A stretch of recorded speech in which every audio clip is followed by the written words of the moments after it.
Hello and welcome. What implications does the semi-final verdict have for the big final of 2024? Will the India alliance be able to pose a meaningful challenge to the Modi Sarkar? Is Prime Minister Modi virtually guaranteed a record third re-election? And what should one expect from the BJP if the BJP and Prime Minister Modi were to come back to power for the third time? To talk about this and more, I am delighted to be joined on India Today's news track, live and exclusive from Darbhanga in Bihar, by one of India's foremost political thinkers. He made his reputation as an ace political strategist, currently traversing the length and breadth of Bihar as part of the Suraj Abhiyan. He was in a community meeting early this morning and has now taken out time from his Padyatra to join us. Prashant Kishore, thank you very much for speaking to us and welcome to the India Today Network. Thanks, Rahul. Thanks for having me. So I want to start by asking you about some of the questions that have been in the minds of people who track Indian politics very closely. And I'll start from that one main question about the implications of the semi-final results on the verdict of 2024. Nothing is guaranteed, as we saw in the World Cup finals, but to the extent that one can predict an election, do you think the semi-final results make it almost inevitable that Prime Minister Modi and the BJP are likely to come to power in May 2024 again? Well, first of all, I wouldn't like to call it a semi-final. Because if you call it a semi-final, that means last time when the elections happened in the same 5 states, if you remember, BJP lost 4 out of those, 5 out of 5. So that means BJP would have lost out of the final before the Lok Sabha elections. I don't see it as a semi-final, but definitely when you go with the win, it gives you an added advantage. At least psychologically you have an advantage. To that extent, BJP has an advantage. But to draw a conclusive argument that because BJP has won 3 states, they are going to win Lok Sabha is not true. They were ahead any which way, even before these state elections. For any independent observer, BJP was well ahead of India alliance, and that continues to be the case. But definitely these state elections would have added a bit more psychological, given a bit more psychological advantage to BJP. But I wouldn't draw a direct correlation between what has happened in these states versus what is going to happen in Lok Sabha elections. What do you think and are I'm saying this both positively and negatively. Sure.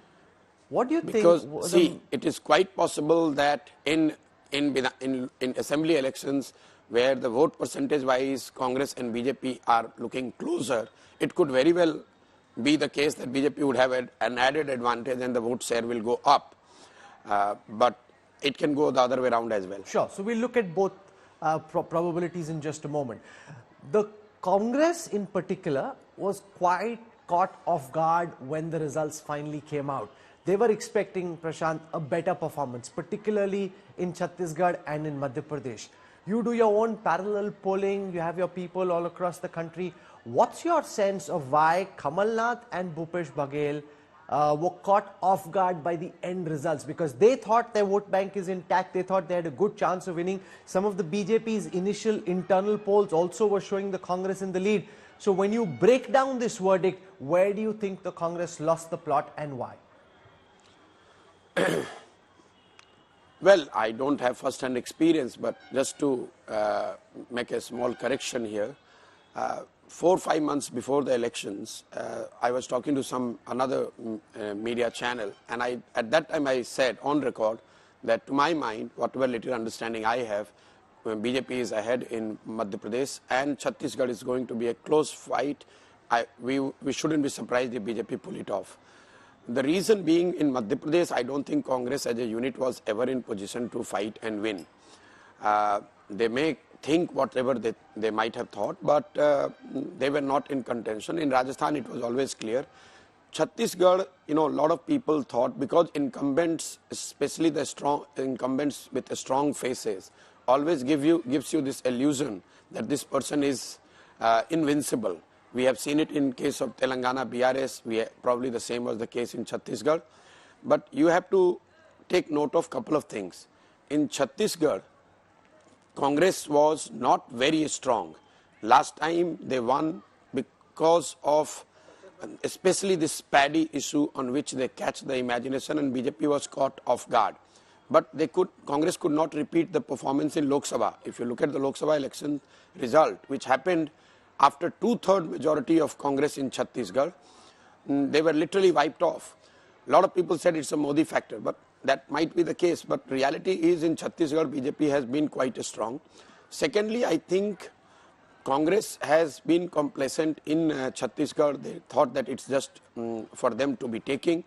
Second, I'm not so sure about how much this caste-based reservation, Congress making that a central issue, would have hurt them. One need to study it carefully, because Congress's core support base probably would not have liked it as much as Congress think about the issue.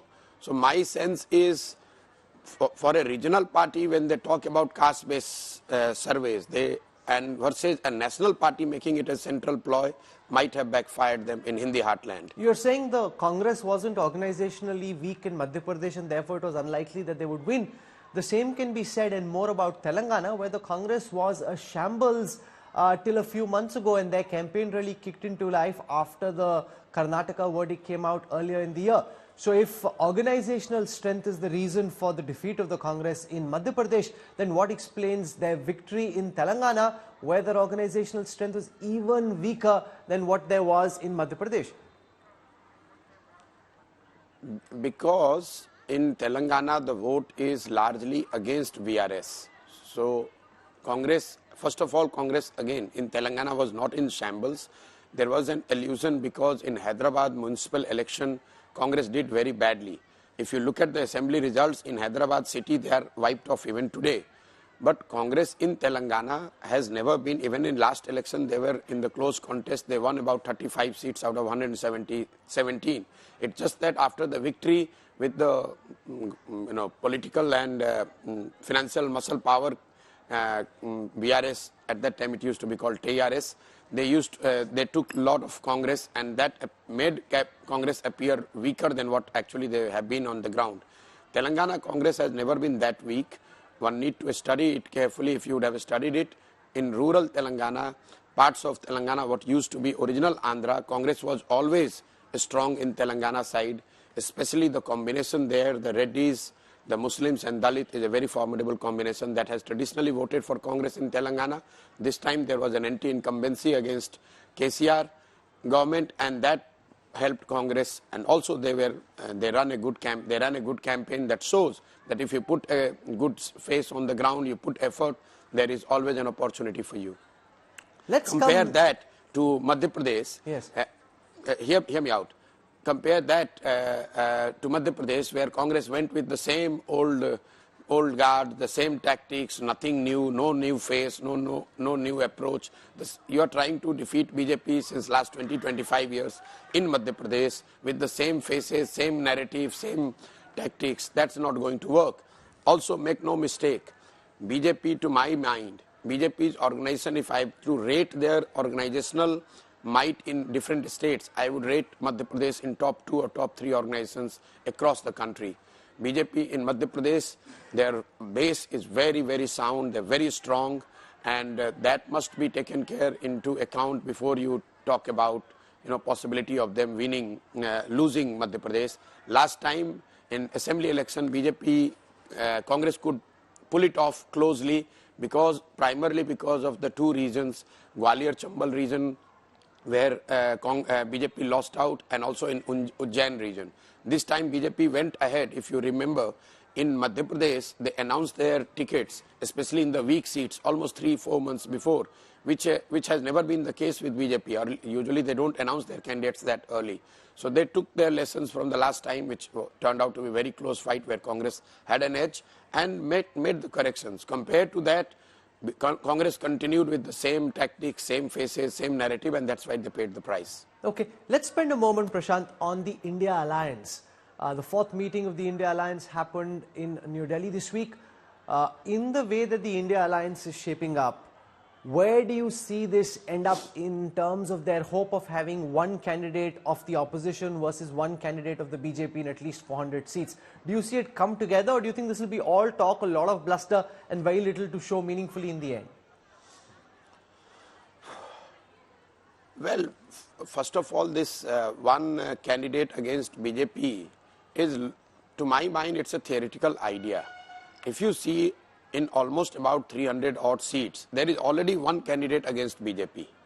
So what you can achieve is probably additional 100 seats where you can cut down on some parties' vote share by 10, which is getting 10%, 15%, which could add to the advantage to those who are fighting with BJP, but I'm not so sure about it.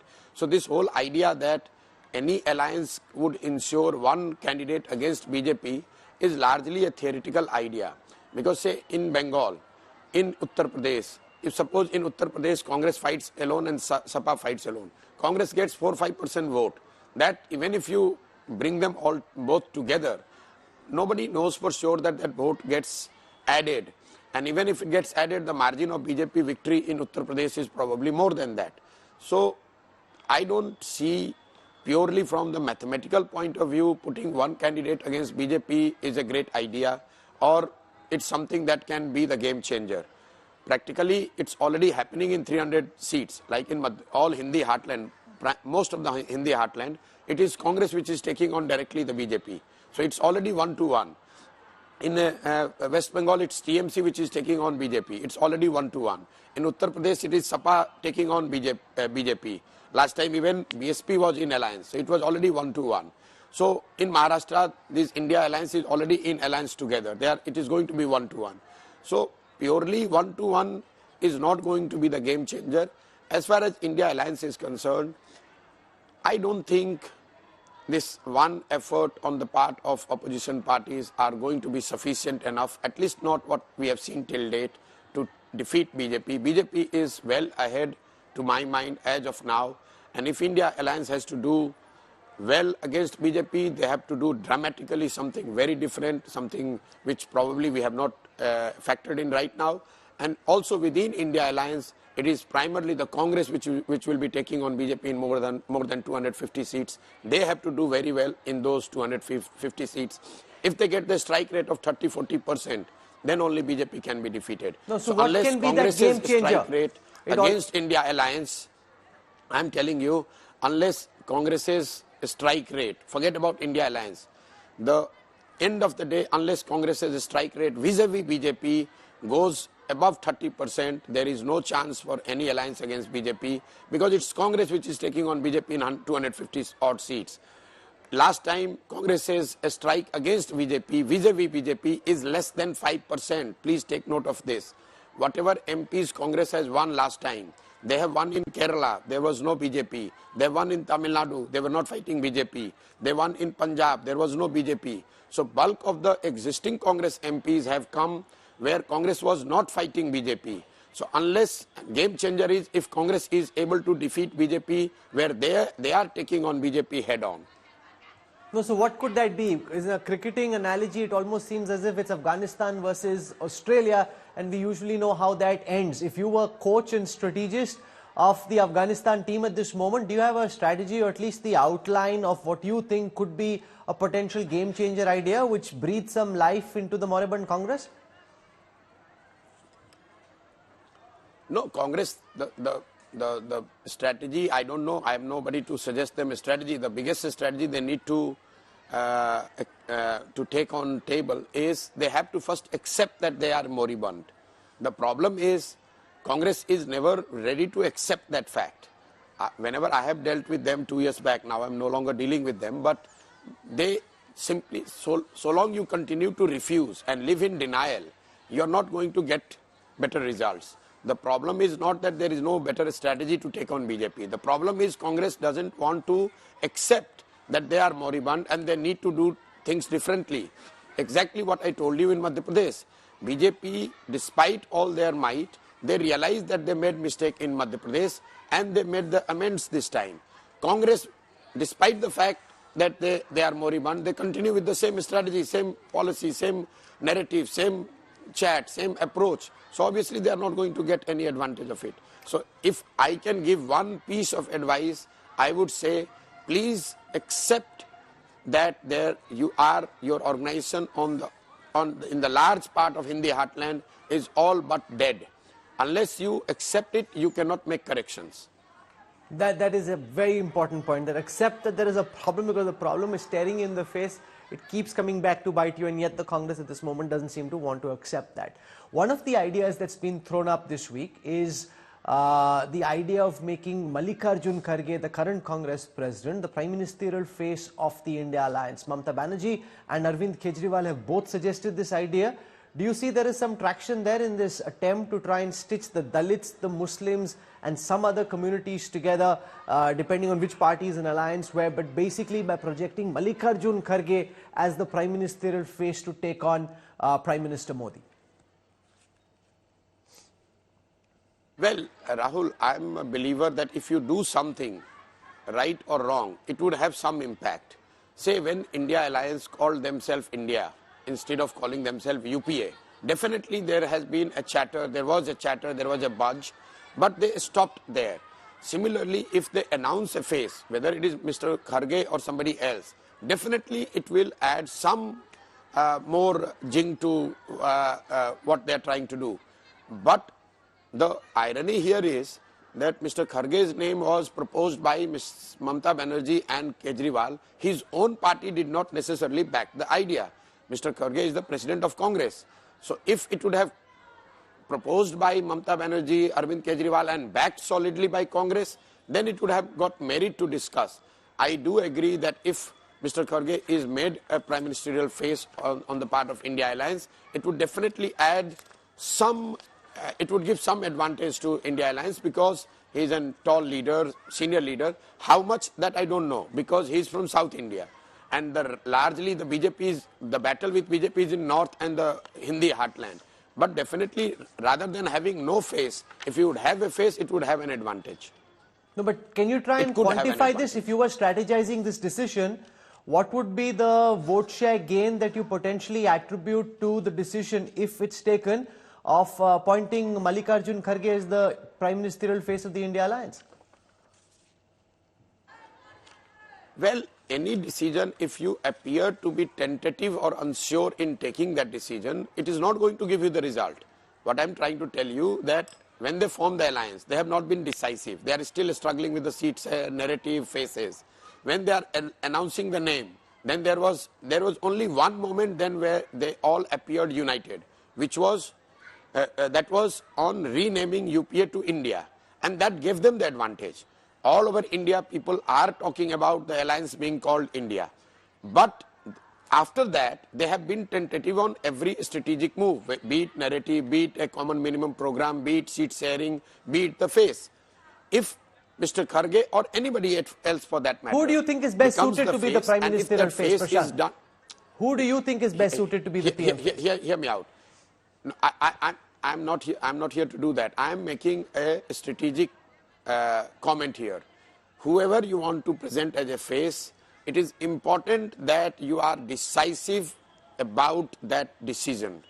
In the case of Mr. Kharge, it again appears that some two important allies have made the suggestion, which is not necessarily backed fully by Congress. Mr. Kharge himself almost immediately backed out. So in that case, when the proposers of the name or the proposition are not sure, how do you expect the people to get galvanized with that idea?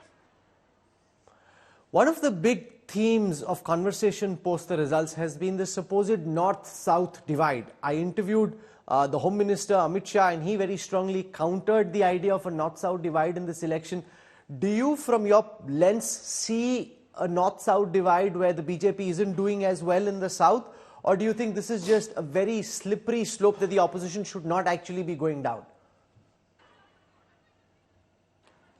See, one is the ethical and moral aspect to it, that one should not get into this North-South divide. But even if you look at hard data, it's not supportive of what people are saying. There is no North-South divide. If you look at data, BJP's performance has been lackluster in East and South of the India. starting from Bihar, where out of 40 they have got only 17.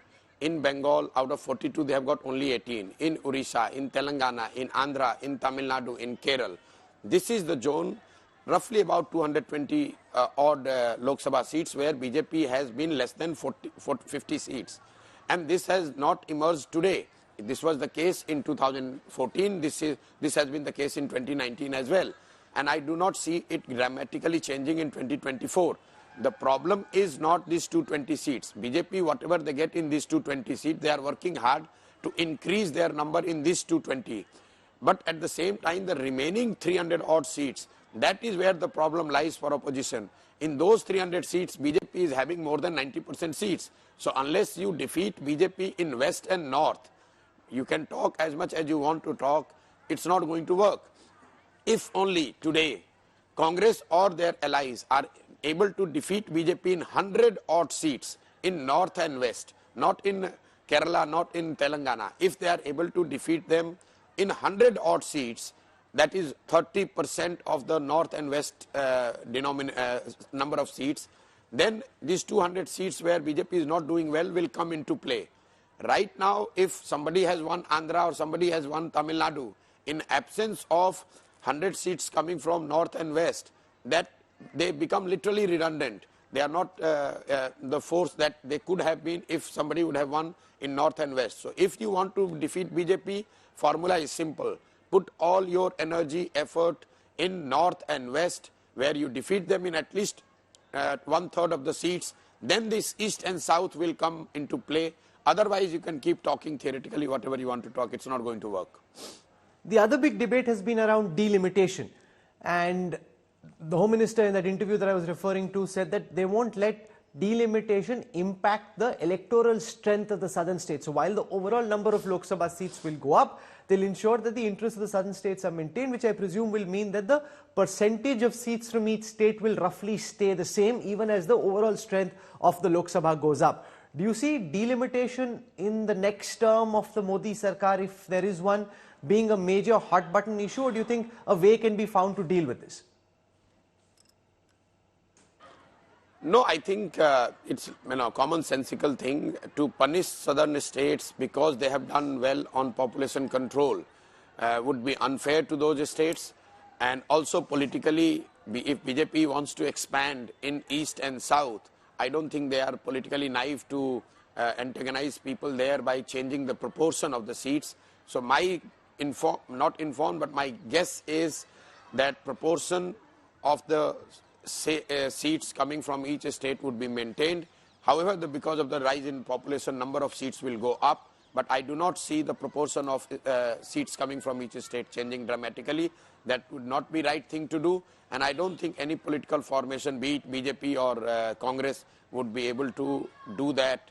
Because if you do that, it will create a big north-south divide. Plus, it will also act as a kind of disincentive for those who have worked well, the states and the governments and the societies that have work on the population control and other developmental measures. It would appear as if they are being punished for doing right thing.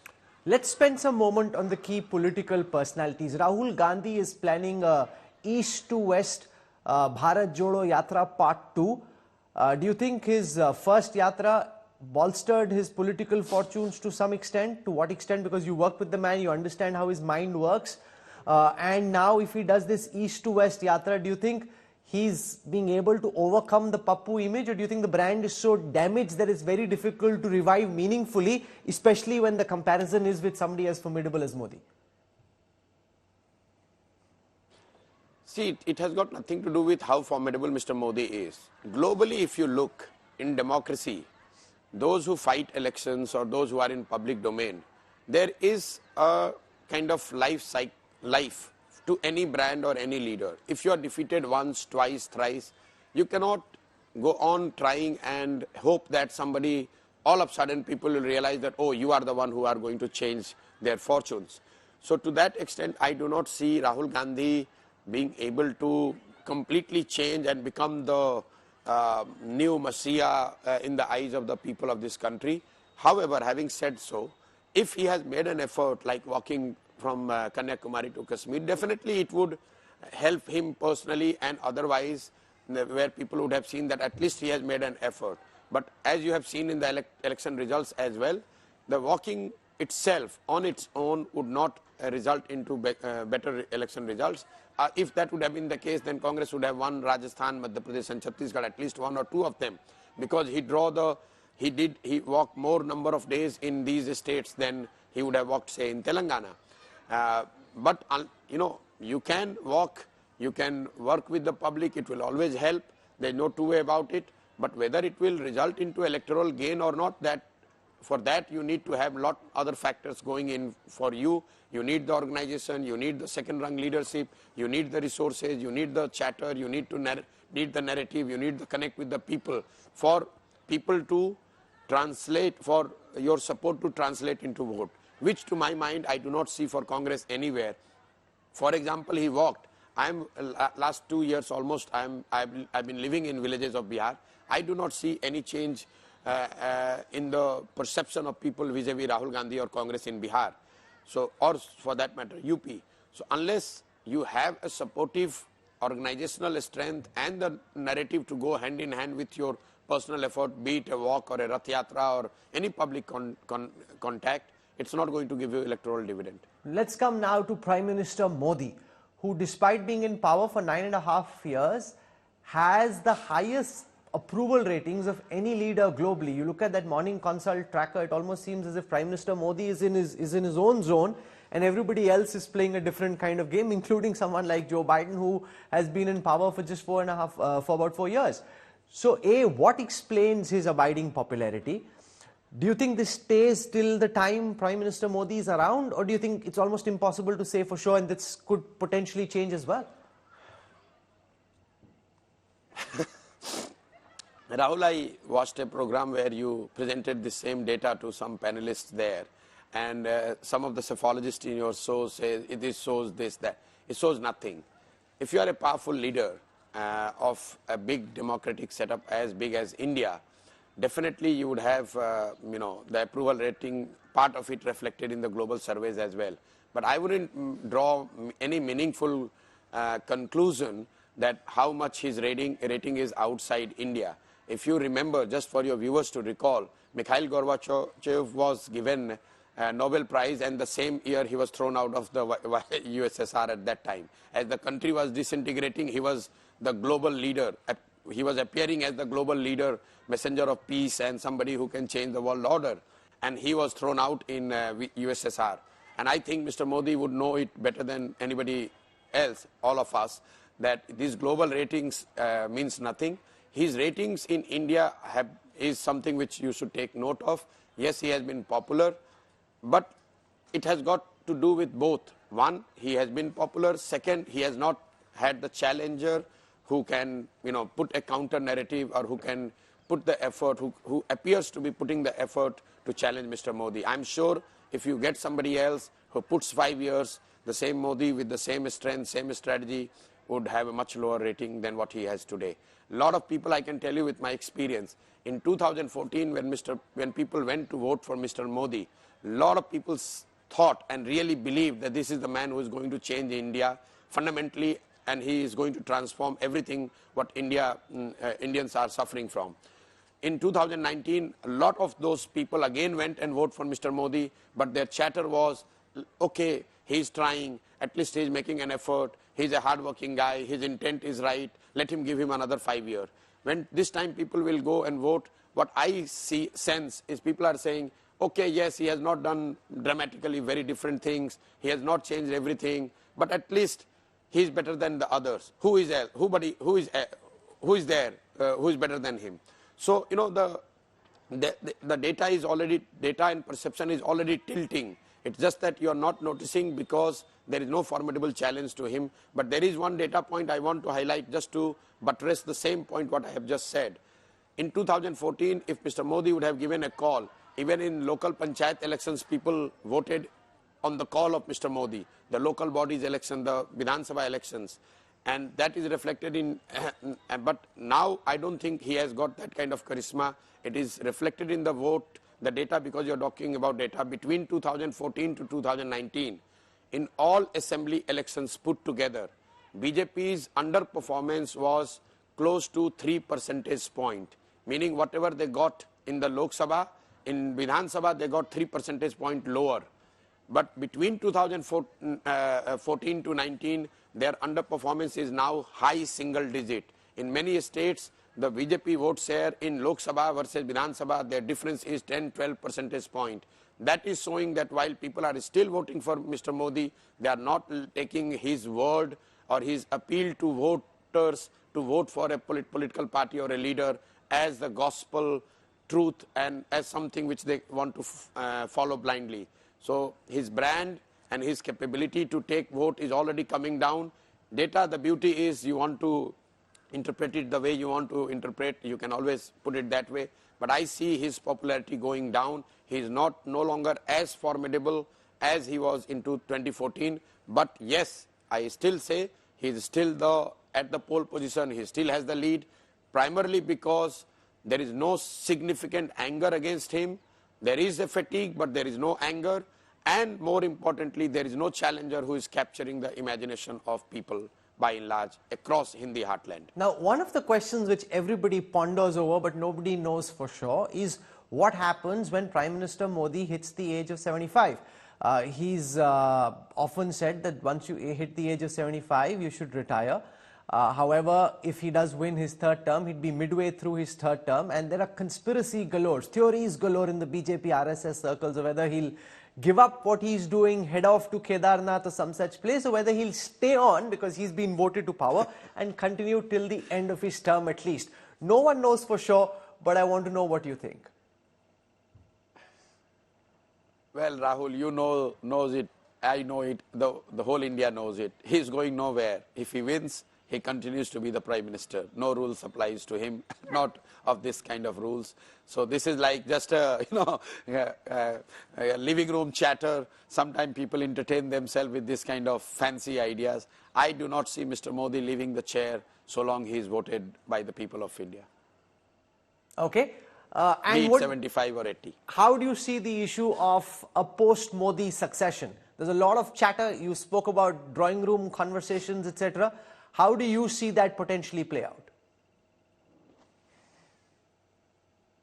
Well, on succession, nobody can make a second guess. All of you, whole of India, all your pundits, surveyors, political analysts could not predict the succession in the states like Madhya Pradesh, Rajasthan. How do you expect any one of us to have an idea of who is going to succeed Mr. Modi? First of all, it's a little bit too premature. But one thing one can say for sure is the directionally which side it's going. If you look at, and for that you don't need to be a political analyst, just look at the BJP's leadership trajectory over last 20 years. It was Vajpayee and Mr. Advani. Vajpayee as a liberal face, Advani as a conservative face or hardliner. Then it became Mr. Advani and Mr. Modi. Now it is Mr. Modi and Mr. Shah. So directionally they are becoming a bit more closer to what they claim and they have their ideology is. So I see somebody, whoever replaces Mr. Modi, would appear to the large section of society a much more hardliner Hindutvadi than what Mr. Modi is. Interesting. You're saying the direction is very clear in my mind. That is where we are going. You're saying that it seems certain from your perspective that whoever comes is likely to be more hardline, more pro-Hindutva than Prime Minister Modi. That's your sense? Not sense. I can say this with all conviction at my command. This is going to be the trajectory. I do not see BJP having anyone in the leadership position of the party who would appear to be more liberal than what Mr. Modi is. Okay, let's spend a moment talking about yourself. In the last few days that we've been discussing, setting up this interview, from the schedule that I've understood that you're following, you leave early in the morning. Just before this interview, you had a community meeting as well. You're traveling through the length of Bihar every single day, going up quite late till 10:30, 11 at night. Where do you think this is all going? Because when I speak to top politicians in some parties, especially the BJP, they say dhakke kha raha hai lekin kuch niklega nahi hai. How do you see this build up and to what end? Well, I have committed myself a few years to be in Bihar and do what I think could be the remedy for a lot of problems we face in this state. And this state has not, we are at the poorest, the most deprived lot in the whole of India. And I don't think by forming a political party, fighting elections, winning or losing is going to change Bihar. Bihar has seen Congress government, we have seen Lalu Nitish, we have also seen BJP. Even the 10 years of Mr. Modi in Delhi has not made a single difference as far as Bihar and the lives of people of Bihar is concerned. So I see the problem lies more on the side of the society. Unless society here understands and organizes themselves in a manner which are aligned to what they need in terms of governance, it's not going to change. And I'm trying to do the same thing. What BJP leaders say or what others are saying is none of my concern. If BJP leaders are so smart, they should have won Bihar. You know, in last 30 years, the fact is BJP is in Bihar, in last assembly election, their vote share was 19.6%. Just for your viewers and so-called top BJP leaders to understand, their vote share in Bihar in last assembly election was 19.6%. So who are they to claim about how much they know about Bihar? And in many states, wherever they have faced the strong challenge, they have crumbled like pack of cards. So, you know, or for all the boasting and what they claim that they know everything, they know everything when they are facing Congress, not against other parties. So what I'm doing here is what I have set out for myself. I want to spend 2-3 years of my life trying to understand and organize the society here in the manner which could change fundamentally the way Bihar is perceived and the way we are governed. If we are successful, I think we would be able to see better days for ourselves. If not, then we will see. If BJP has a better plan, then they should do it. They are sitting in center. They have got, or their alliance got 39 MPs from Bihar. They did absolutely nothing for Bihar. So at least they should be the last one to be speaking about Bihar and the politics of Bihar, and they should be the last one to be speaking for people of Bihar. Because it's a big question. Can a smart strategist be a good Jan Neta? I think what you do will answer that question in some ways, because the theory in political circle is... Listen, Rahul. To strategize is easy, to do actual netagiri is much tougher. Okay, so a lot of people, when I started what you are calling political strategist, a lot of people said the same thing, that it's one thing to sit in the office and do computer number crunching and completely another thing to help someone win elections. And people laughed. You were the one who laughed at me in Bengal when I said that BJP will not cross 100. And you said that I'll be trolled, my life will be made miserable. They ended up 77. So unless you do something, how do you know what it's going to be like? If 10 years back in 2011, if I would have told that there is a domain called political strategy or Chunav Prabandhan or whatever you want to call it, all of you would have laughed, and I'm sure many BJP leaders would have laughed. But 10 years, once that space has proven to be creating some value addition, then people are taking it seriously. So what I'm doing here, you can laugh, and I'm very happy about it that you are laughing. I'm not making any. No, I'm not laughing at all. I want to one do second. This, whether anybody who works as hard. No, one second. Don't. You're now doing what a Neta does. You're twisting what I said. I never said I'm mocking what you're doing. I, in fact, appreciate effort and hard work, and I think you're making a lot of that. My only question is towards the outcome, because one theory, and I'm sure you've heard this, is he's building this base, and ultimately Prashant Kishore wants to merge with the BJP. Is that true, sir? If I were to merge with the BJP, what is preventing me from today joining BJP?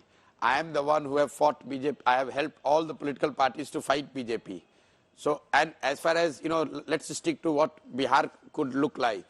I give you an example. When I walked 5 districts, this BJP, which is the forte of BJP, the strongest fort of BJP in Bihar is Champaran.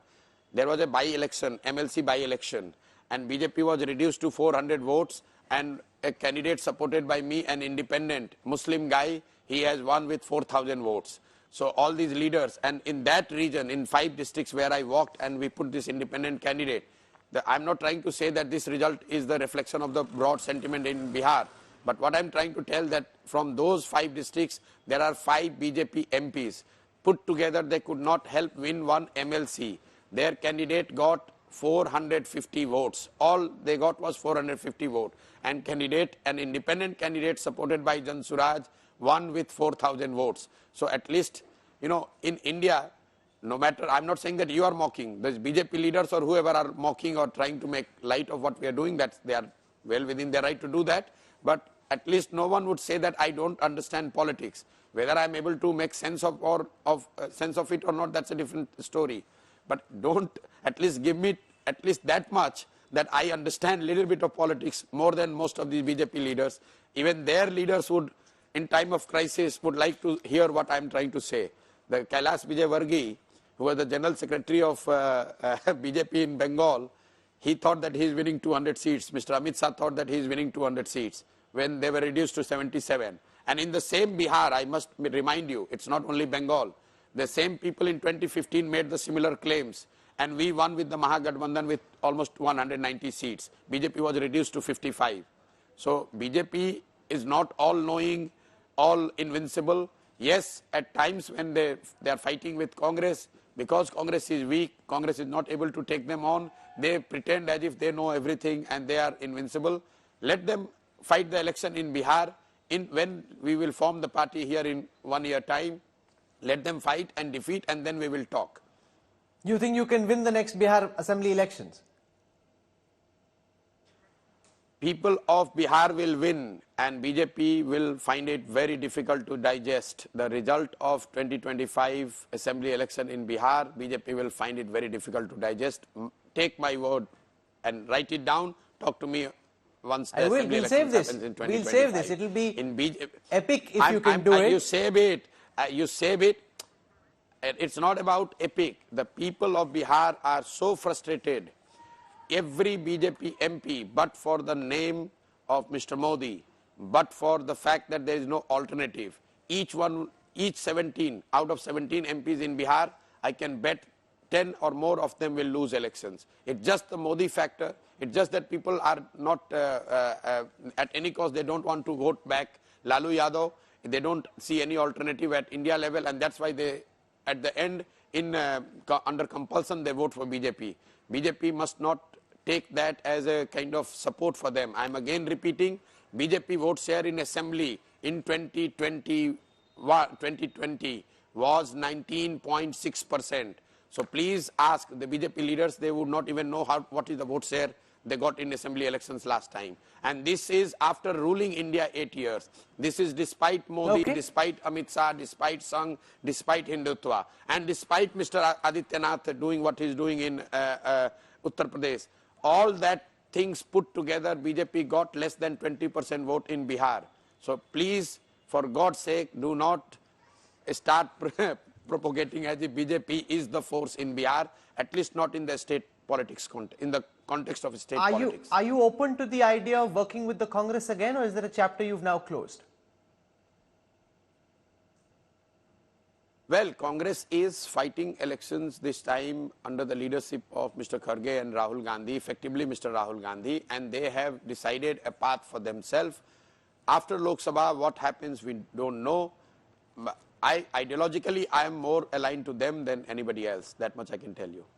So you're leaving that window open. You're saying not till the Lok Sabha, that's too close, but post. It's not about, I'm saying it is for Congress to decide. But sure, it is not for me to decide. I am doing what I am doing. And ideologically, I am on the side which probably loosely would be represented by Congress. Understood.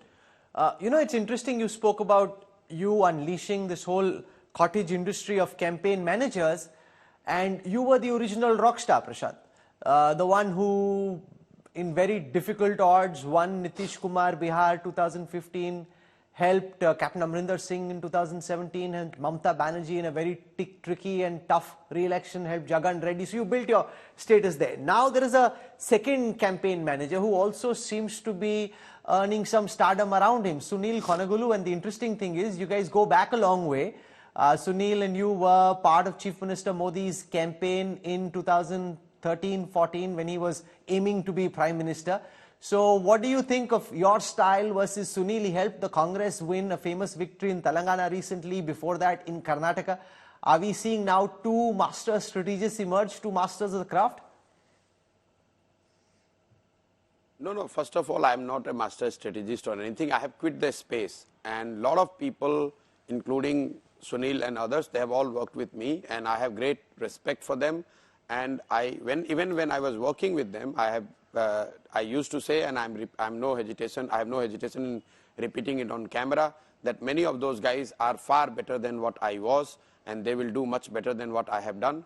I have been just a normal person. All this rock star and all these things is the media creation.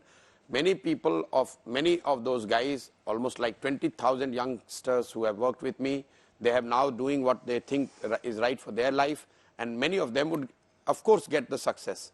And because they are talented people, they work hard, and some of them will be very successful. So there is no, and I feel good about it. I'm not competing with anyone because I'm not there, and there is a reason why I would have quit that space. My desire was not to be the rock star political strategist.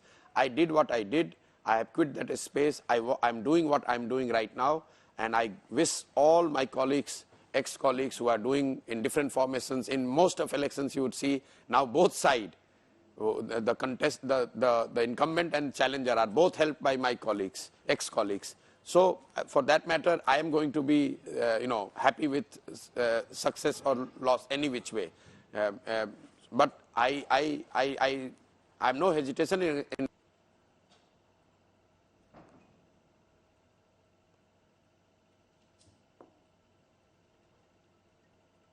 Okay, we'll leave it there. What a fascinating conversation this has been. One of the top thinkers around Indian politics sharing his insights. He very clearly is a partisan player. He's not even trying to deny it, but he's given you a glimpse of how he's thinking and what that could potentially mean. Prashant Kishore, this has been an absolutely riveting conversation. So much I learned and picked up about how you're thinking at this moment about the key political issues. For joining us on India Today's News Track, thank you very much. And I wish Jan Suraj all the very best. Because coming from the ground to make the effort that you have takes a lot of personal motivation. The jury is still out. You think you're winning Bihar 2025? The jury is still out. It's much easier to say that than to do it, but you are putting in the hard yards. And I didn't say that. I didn't say that I'm winning. I'm saying people of Bihar are winning 2025, and all of you should be up for the surprise. Okay, and you also said that there is BJP. a window which is open post the Lok Sabha elections of a possible rapprochement with the Congress, if the Congress wants it. Prashant's not denying it. So there's a lot to chew on and to bite on. For joining us from Darbhanga, thank you very much. Prashant Kishore, really appreciate your time and wish you all the best. Thank you, sir. Thank you.